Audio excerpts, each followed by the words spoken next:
Hi, this is Junaid, founder of AINeuroCare. In this particular section, we're going to discuss Industry 4.0, its basics, and why its digital transformation has literally transformed industries after industries. If you look at, let's say, hospitality business, it used to be hotels. They had to own their particular buildings and then that infrastructure itself, and then rent out the rooms as it is. Airbnb completely disrupted the whole process. It was able to create the largest hospitality business without owning a single room. Same thing with Uber. If you see, they do not own a single car. However, they're the largest taxi company. If you look at Alibaba, which is the largest retail store in the country, and actually in the world, especially from business to business is considered, it ships directly from China and creates a new market connecting two different consumers or businesses. It's radically different without, again, owning a single retail store. Same thing with Amazon.com. You can see the same thing.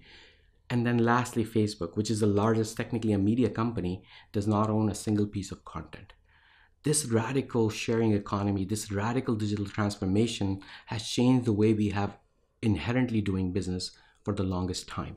What do you think how healthcare will be? Do you think that the future of healthcare will be as we see it, or there will be a major disruptor that's going to really change the way we deliver healthcare and also consume healthcare?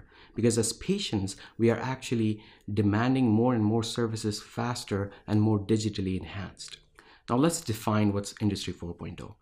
There are 4 generations of industry that has been from this Robert Klaus book. That was fantastic. It's going to be included within the references as well.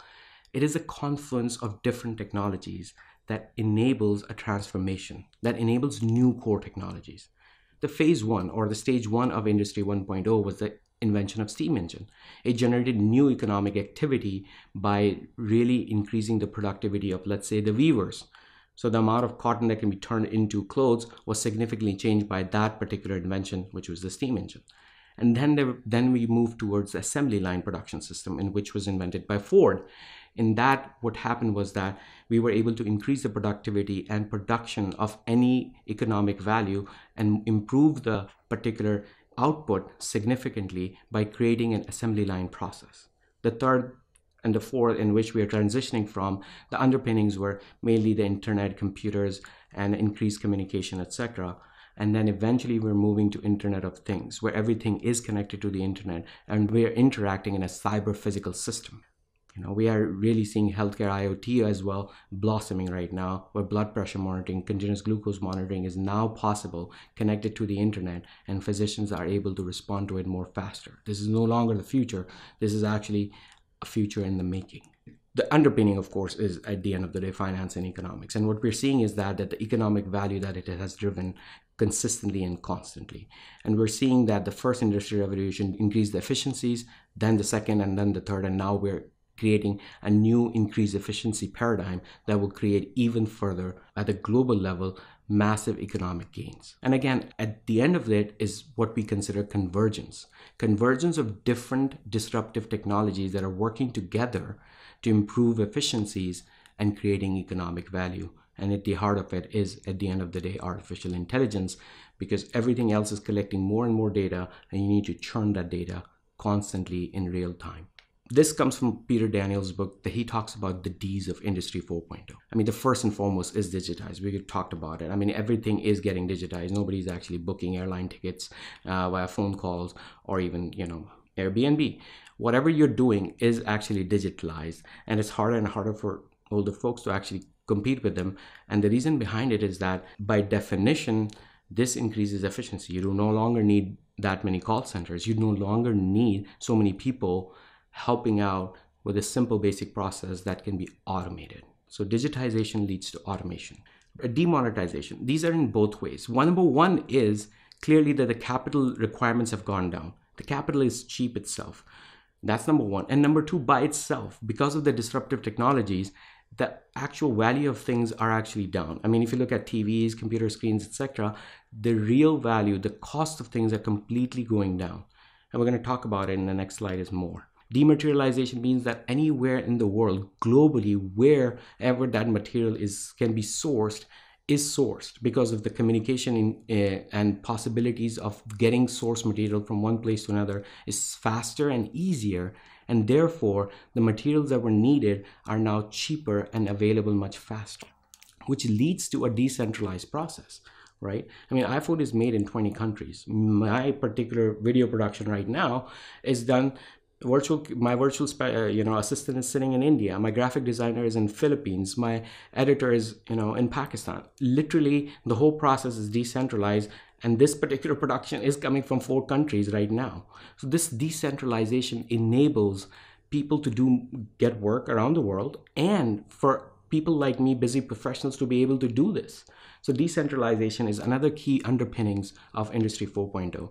And then this leads to democratization, right? I mean, everyone can basically vote from their wallet, or at least have a conversation in different online groups and have their opinions. So this definitely is a global democratization and decentralization in the process.